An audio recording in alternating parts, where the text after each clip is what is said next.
Hello scholars, welcome to IELTS Listening Test. The IELTS Listening Test is 40 minutes long. Audio would be not more than 30 minutes. You will have 10 minutes to transfer your answer.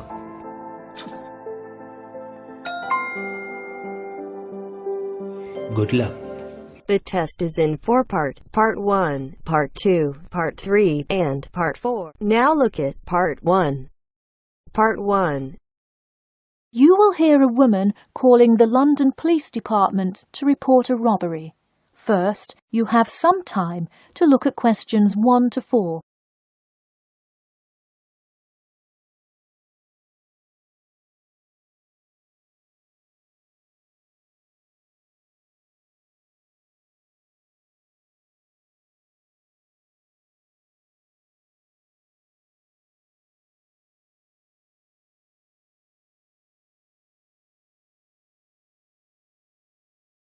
Now we shall begin. You should answer the questions as you listen, because you will not hear the recording a second time. Listen carefully and answer questions 1 to 4. Hello, London Police Department. Yes, I would like to report a robbery. All right, just a minute while I pull up the form. OK, could you give me your first and last name? Anna Grieg. Anna Gregg. G-R-E-G? No, Grieg. G-R-I-E-G. Got it. All right, moving on. Gender, female. Date of birth? 15th of March, 1980. All right, thanks. Just a few more personal information questions, and then we can address your claim. All right. What's the address? 4 Ellendale Street. That's E-L-L-E-N-D-A-L-E. Oh, right, Ellendale Street. Yeah, we've had a lot of break-ins in that area lately. And the postal code? W5 2AT. And are you a citizen of the UK? No. OK. What type of citizenship do you have? Well, I lived in the United States for most of my life, but I am actually of Grenadian nationality. OK. So is that the country that issued your passport? Yes. All right. Before you hear the rest of the conversation, you have some time to look at questions 5 to 10.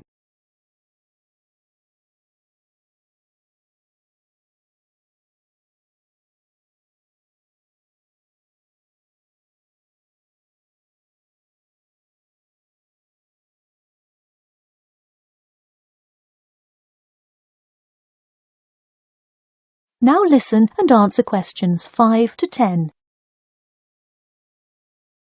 And what is the crime you're reporting? I already said a robbery. Oh, right. Sorry. This is about the 100th robbery report I've filled out today. Have you had any prior break-ins? In the building or just my flat? The unit below mine got broken into last year. No. Just your flat. Oh, then no, not here. All right. Let's see here. Can you think of anything that was out of the ordinary around your building, or anyone who may have had reason to do this? No, it seemed like just a normal evening. I didn't see anyone suspicious and can't think of anyone that would target me specifically. How long has this been your place of residence? Let me think. I moved in on February 1st and it's October, so it's been about 8 months already. Wow, time flies. And that is just for Ellendale, yeah? Yes, I have lived in the UK for just over 1 year. I see. Can you give me the first and last names of all members of the household? Actually, I live alone. OK, so no other occupants. And can you give me a brief account of what happened? I left to go to a dinner party at 6 p.m. and when I returned at 11, I found the place ransacked and a lot of my things gone. Any sign of forced entry? Yes, the back door was wide open and it looked like someone used a crowbar to force it open. I see. And just to be clear, was the door locked when you left? Of course. Hey, you would be surprised how many reports we get where people have failed to lock their doors. Now, I need you to list any missing items valued above £200. So far, I'm missing my computer, my purse with my wallet in it, and the TV. OK, let's start with the computer. What is the estimated value? £500. And what is the serial number? G41687770. Thank you. And a visual description? It is a black 13-inch PEMDAS cloud book. There is an Oxford sticker on the lid. Okay, and could you give me a description of the purse? Sure, it's a Claude Frieda shoulder bag and the material is silver-coloured cloth. Price? £300. Okay, that concludes my report. I'll submit it and we'll let you know of any developments. That is the end of part 1. You now have half a minute to check your answers.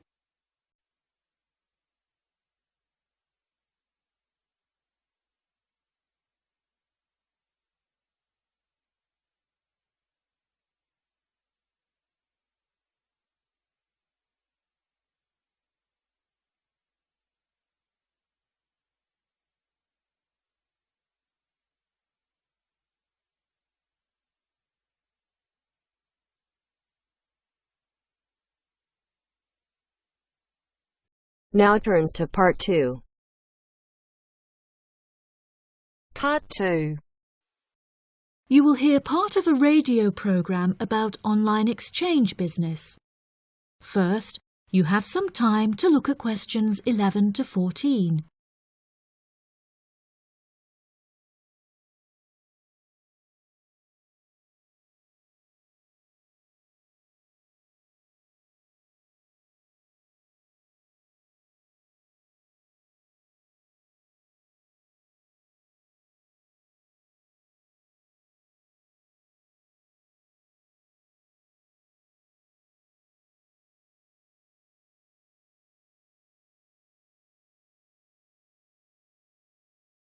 Now listen carefully and answer questions 11 to 14. Barter Online UK is a young, up-and-coming website in the United Kingdom where users can buy new and used goods. However, instead of paying with money, registered users instead exchange their purchase for an item of similar value. This part is perhaps the most complicated, as the registered users themselves must mutually decide on an appropriate value, with value either being the recommended retail price, RRP, or simply how much they believe the item to be worth. The website has been founded by a group of 4 friends in the north of England. Originally, they exchanged their belongings among family members. They frequently found themselves swapping their belongings when they no longer had any use for them. They live by the motto, "One person's trash is another person's treasure," and hate to throw things away. As more and more people caught wind of the idea and wanted to participate in the exchanges, the group decided that the idea had the potential to become a successful business venture, and so it did. Barter Online UK is a start-up online business, which took 3 months to set up, and has now been running for around half a year. Despite only being founded a short time ago, the website has already garnered about 1,500 registered users, with 500 more than expected, a huge achievement for the founders. Some of the users are registered in the United Kingdom and Canada, with the majority from the Republic of Ireland.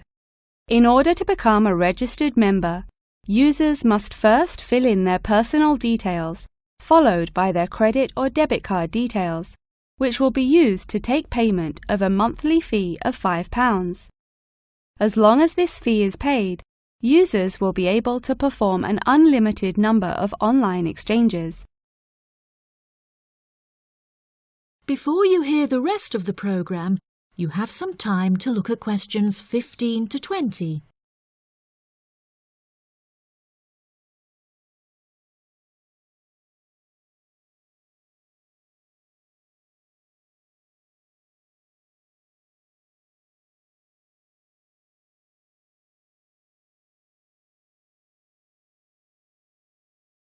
Now listen and answer questions 15 to 20.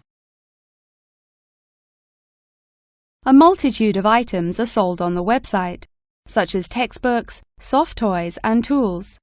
However, Books for children and computer games are by far selected most. The exchange process itself is not as complicated as it might seem. Users can enter their preferences for what they would like to receive, and also explicitly state what they would like to give away, and the website will automatically pair up suitable users. If, however, a user doesn't want to give anything away, but would simply like to buy something, Barter Online UK does support a secure online payment system, where users can perform a normal monetary transaction. Despite this, the founding group strongly discourages the use of the online payment system, clearly stating that this goes against the intended ethos of the company. Although bartering is an age-old process, many of the website's users are unsure how to decide which of their own items to exchange.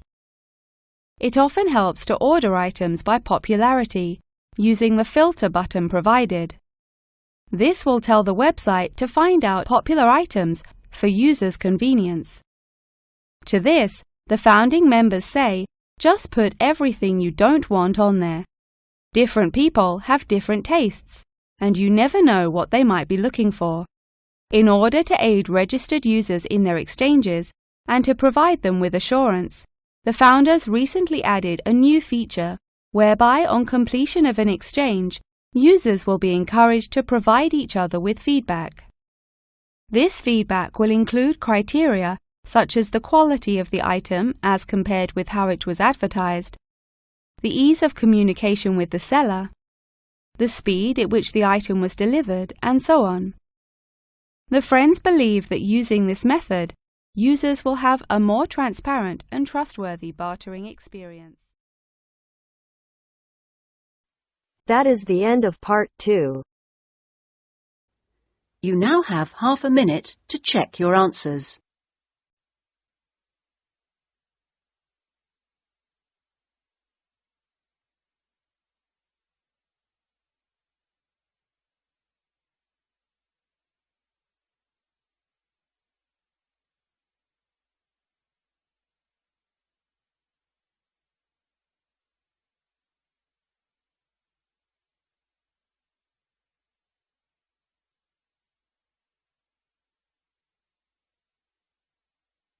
Now turns to part 3.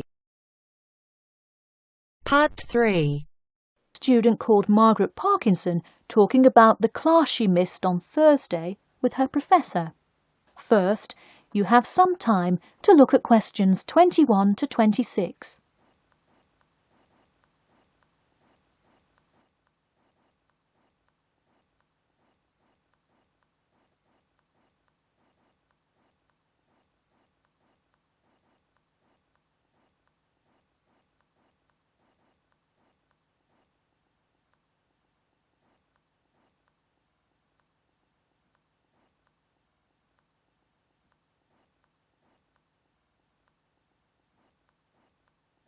Now, listen carefully and answer questions 21 to 26. Hi, Professor Timmons. Do you have a few minutes? I was hoping to talk about what I missed on Thursday. Hello, come in. Sure, sit down.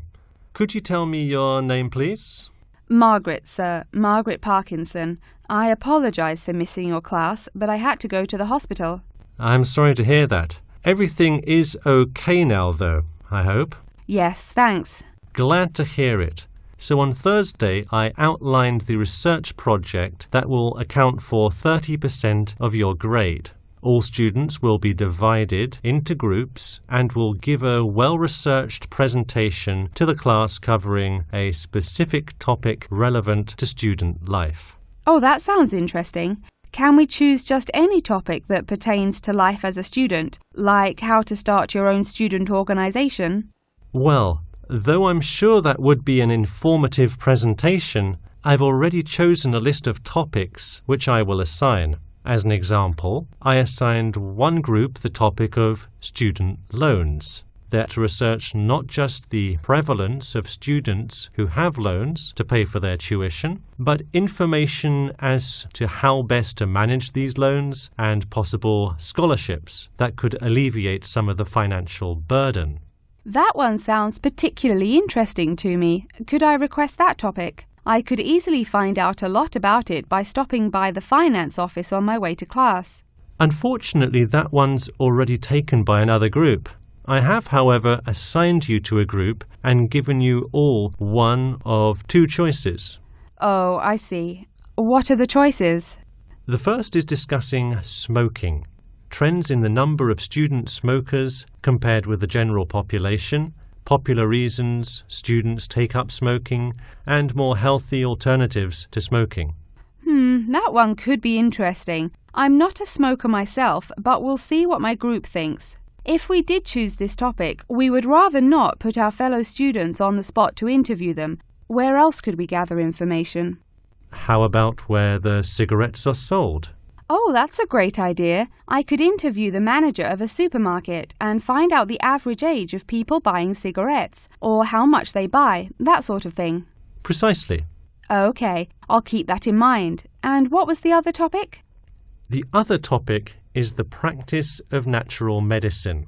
It sounds far more specific than the others, but it is more of an exercise of outlining a career path. If your group chooses this, you would cover the specifics of becoming a doctor of natural medicine, how to become licensed to practice natural medicine, what the career outlook is, etc. You could find much of the information you need on this in the Careers Office. Wow, that would be really helpful, not just in learning about natural medicine, but in how to approach researching any career path. That's the idea. I want groups to really think outside the box to find information on their topics. They should interview multiple sources. Okay, now I think I have the general idea. Before you hear the rest of the talk, you have some time to look at questions 27 to 30.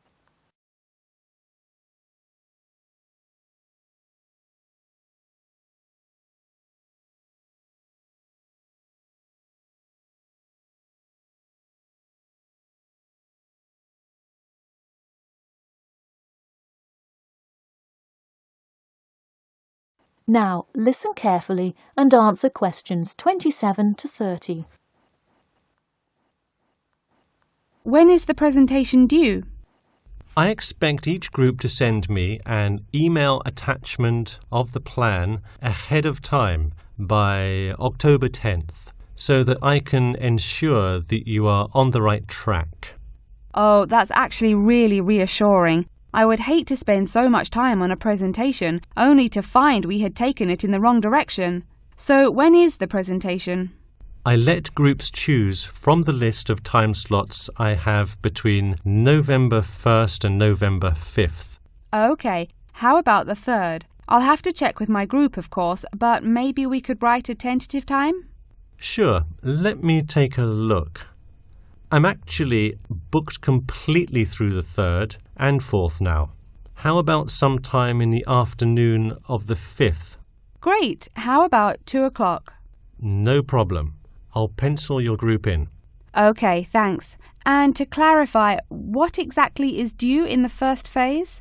Before the October deadline, I want your group to have compiled resources and then to provide some initial data analysis to support your claims. Okay, so data analysis is due the 10th of October, and then the Presentation?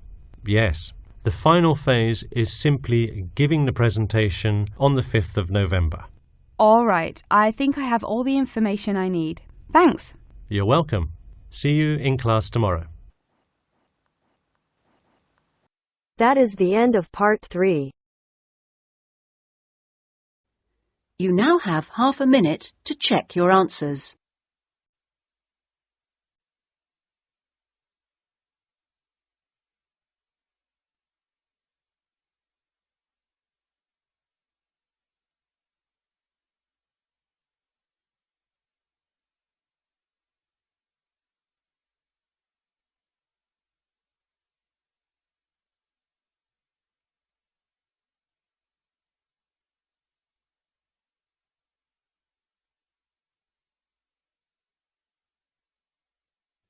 Now turns to Part 4.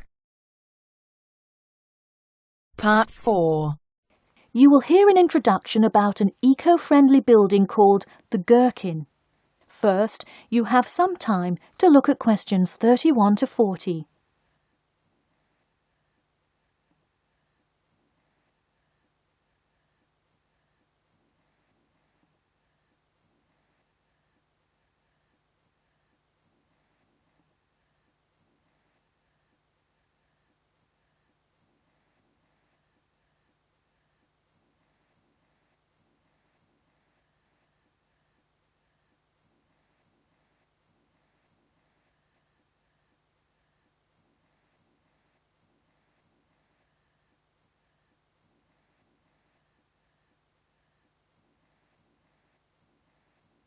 Now, listen carefully and answer questions 31 to 40. Today, I'd like to tell you about how UK architects are playing their part to address the issue of global warming.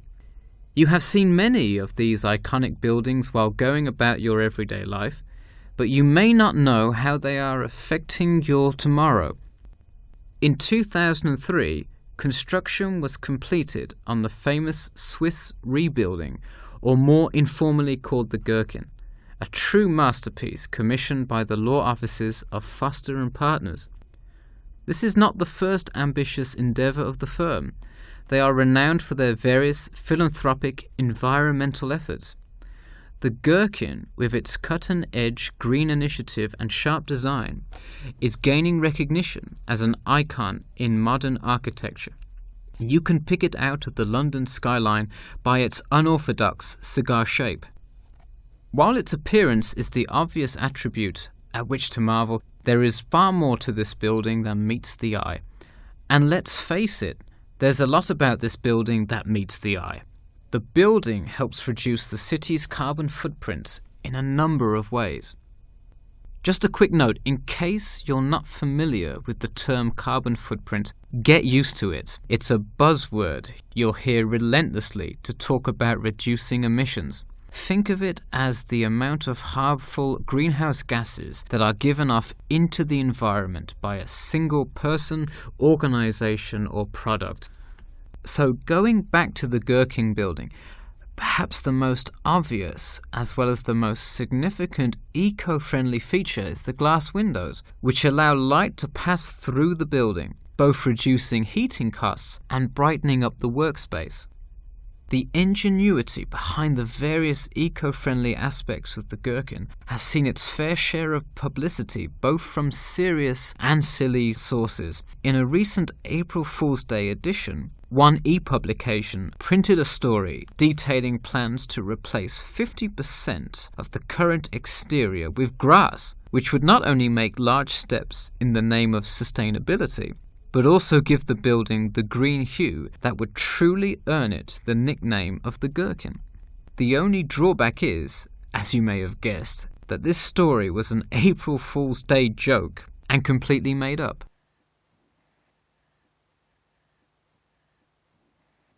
In all seriousness, though, the building is setting a new standard of design that other architects and city planners just cannot ignore. The building's bold and cost-efficient design has won a number of architecture awards, including the Stirling Prize, the London Region Award, and the Emperor's Skyscraper Award, among others. The design comfortably accommodates a large number of offices, while keeping maintenance and operation costs down, striking a superb balance between nature and the workplace. Nature is well and good, as long as the weather is nice outside. Given London's notoriously bad weather, the architects knew they must devise a quality temperature regulation system, and that they did. A special system designed to reduce the building's reliance on air conditioning was devised that cuts consumption in half compared to standard office buildings. There are atria that link each floor vertically to one another, forming spiraling spaces up the entire building. They serve not just as social common spaces, but also act as the building's lungs, distributing clean air from the opening panels in the facade through the entire building. The building isn't all business though. It has its fair share of fun as well. At the very top, a club room offers a picturesque entertainment spot for company functions, private parties, etc., with a breathtaking panoramic view of the city. The creation of such an innovative structure has many wondering what the future of urban planning and architecture may be.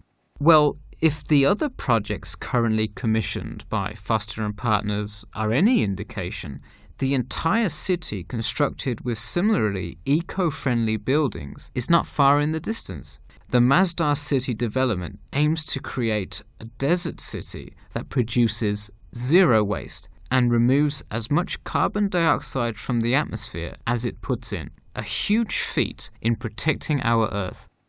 The Gherkin is a truly impressive feat, yet it is not the only one worth noting. Now to move on to another green initiative, I'll tell you about the Eden Foundation building found in Cornwall. That is the end of part 4. You now have half a minute to check your answers.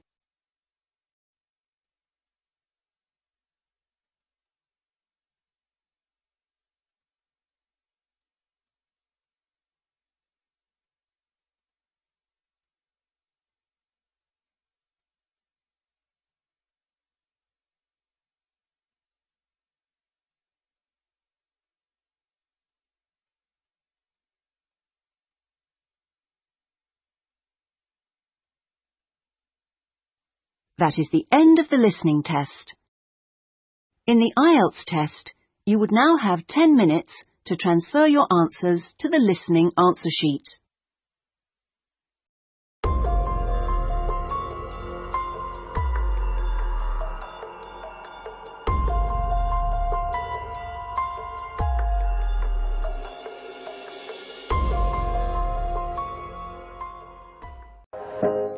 Hope this helped you. Please like, share and subscribe. Don't forget to hit the bell icon